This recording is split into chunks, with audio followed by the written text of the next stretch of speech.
আসসালামু আলাইকুম ওরহমতুল্লাহি অবরাকাতু। বিসমিল্লাহির রহমানির রহিম। প্রিয় বন্ধুগণ, আজকের ভিডিওতে একটি গুরুত্বপূর্ণ বিষয় সম্পর্কে আলোচনা করব, আর সেটি হলো প্রিয় বন্ধুগণ, 9টি এমন বাড়ি আছে যাতে আল্লাহ তাআলার গজব নাজিল হয়। প্রিয় বন্ধুগণ, তো অবশ্যই ভিডিওটি খুব গুরুত্বপূর্ণ এবং প্রত্যেকটি মানুষকে এই কথাগুলো জেনে রাখা দরকার। তো অবশ্যই ভিডিওটি শেষ পর্যন্ত দেখতে থাকুন। তার আগে আপনি যদি আমাদের চ্যানেলে নতুন হয়ে থাকেন তো অতি অবশ্যই চ্যানেলটিকে সাবস্ক্রাইব করে পাশে থাকা বেল আইকনে ক্লিক করে অল নোটিফিকেশন করে রাখুন পরবর্তী এই জাতীয় ভিডিও সবার আগে দেখার জন্য। প্রিয় বন্ধুগণ, যে 9টি ঘরে আল্লাহ তাআলার গজব নাজিল হয় তার প্রথম নম্বর হলো যেই ঘরে মানুষ সকালে দেরি করে শুয়ে থাকে। প্রিয় বন্ধুগণ, রাসূলুল্লাহ সাল্লাল্লাহু আলাইহি ওয়াসাল্লাম ইরশাদ করেছেন, যেই ঘরে মানুষ সকালে দেরি করে শুয়ে থাকে সেই ঘরে রহমতের ফেরেশতা কখনোই প্রবেশ করে না। সেই কারণে রাসূলুল্লাহ সাল্লাল্লাহু আলাইহি ওয়াসাল্লাম দেরি করে শুয়ে থাকতে কঠোরভাবে নিষেধাজ্ঞা দিয়েছেন। প্রিয় বন্ধুগণ, দ্বিতীয় নম্বর হলো যেই ঘরে মা বাবা এবং আত্মীয় স্বজনকে কষ্ট দেওয়া হয়। প্রিয় বন্ধুগণ, নবী করিম সাল্লাল্লাহু আলাইহি ওয়াসাল্লাম ইরশাদ করেছেন, যেই ঘরে মা বাবাকে কষ্ট দেওয়া হয় সেই ঘরে বরকত কখনোই প্রবেশ করে না। যেই ঘরে মা বাবার মান সম্মান রাখে না সেই ঘরে আল্লাহ তাআলার গজব নাজিল হয়। প্রিয় বন্ধুগণ, তৃতীয় নম্বর হলো বাড়িতে কোরআন থাকার পরেও তা তিলাওয়াত করা হয় না।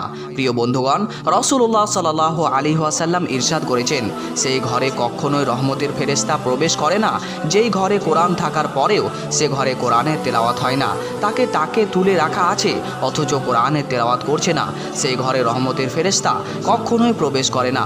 এছাড়াও রাসূলুল্লাহ সাল্লাল্লাহু আলাইহি ওয়াসাল্লাম হাদিসের মধ্যে সেই বাড়িটিকে কবরের সমতুল্য বলেছেন। প্রিয় বন্ধুগণ, চতুর্থ নম্বর হলো যেই বাড়িতে গান বাজনা করা হয় এবং গান বাজনার বাদ্যযন্ত্র রাখা হয়।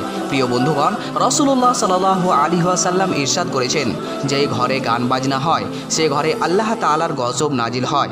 কারণ গান বাজনা ইসলামের দৃষ্টিতে সম্পূর্ণরূপে হারাম। সেই ঘরে গরিবি চলে আসে, বরকত দূরভূত হয়ে যায়, অসুখ বিসুখ বেশি হয় এবং সেই ঘরে আল্লাহ তাআলার গজব নাজিল হতেই থাকে। প্রিয় বন্ধুগণ, পঞ্চম নম্বর হলো বাড়িতে জীবিত জিনিসের ছবি লাগানো। প্রিয় বন্ধুগণ, রাসূলুল্লাহ সাল্লাল্লাহু আলাইহি ওয়াসাল্লাম ইরশাদ করেছেন, যেই ঘরে কোনো জীবিত জিনিসের ছবি লাগানো হয় সেই ঘরে রহমতের ফেরেশতা কখনোই প্রবেশ করে না, ফলে সেই ঘরে আল্লাহ তাআলার গজব নাজিল হয়। প্রিয় বন্ধুগণ, ষষ্ঠম নম্বর হলো 40 দিনের বেশি লজ্জা স্থানে চুল না কাটা।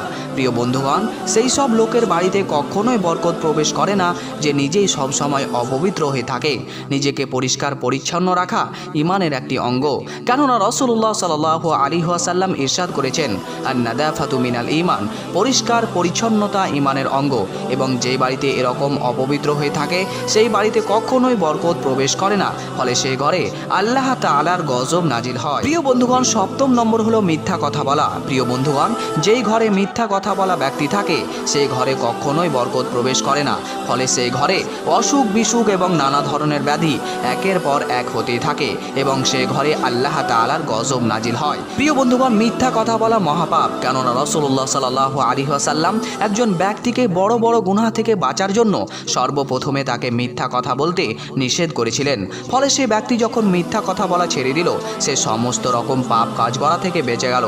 তাহলে প্রিয় বন্ধুগণ, এখান থেকে এটাই বোঝা যাচ্ছে যে মিথ্যা কথা হলো মূল জড়, এবং যেই বাড়িতে এরকম মিথ্যা কথা বলা ব্যক্তি থাকে সেই ঘরে আল্লাহ তাআলার গজব নাজিল হয়। প্রিয় বন্ধুগণ, অষ্টম নম্বর হলো বাড়িতে কুকুর পোষা। প্রিয় বন্ধুগণ, যেই বাড়িতে কুকুর থাকে সেই ঘরে রহমতের ফেরেশতা কখনোই প্রবেশ করে না এবং সেই ঘরে আল্লাহ তাআলার গজব নাজিল হয়। কারণ যেই ঘরে কুকুর থাকে সেই ঘরে শয়তান থাকে, যেখানে শয়তান থাকে সেখানে রহমতের ফেরেশতা কি করে প্রবেশ করতে পারে আপনি একটু ভেবে দেখুন। প্রিয় বন্ধুগণ, নবম নম্বর হলো শিরক ও বিদআত মেনে চলা। প্রিয় বন্ধুগণ, যেই ঘরে শিরক ও বিদআত মেনে চলে সেই ঘরে কখনোই রহমতের ফেরেশতা প্রবেশ করে না, কেননা সবথেকে বড় গুনাহ হলো শিরক করা। আল্লাহ পাক রব্বুল আলামিন পবিত্র কুরআনুল কারীমের মধ্যে বলেছেন, ইন্না শিরকা লাযুলমুন আযীম, নিশ্চয় শিরক হচ্ছে বড় জুলুম। যেই ঘরে এরকম শিরক ও বিদআতের কাজ হয় সেই ঘরে রহমতের ফেরেশতা কখনোই প্রবেশ করে না, ফলে সেই ঘরে আল্লাহ তাআলার গজব নাজিল হয়। তো প্রিয় বন্ধুগণ, আশা করি ভিডিওটি আপনি বুঝতে পেরেছেন। যদি আপনিও এই কাজগুলো করে থাকেন তো অবশ্যই আজ থেকে আন্তরিকভাবে তওবা করুন, যাতে করে আর কখনো এরকম ভুল কাজ আপনার দ্বারাই না হয়ে থাকে। তো অবশ্যই ভিডিওটি ভালো লাগলে একটি লাইক করুন, বন্ধুদের সাথে বেশি বেশি করে শেয়ার করুন, যাতে করে তারা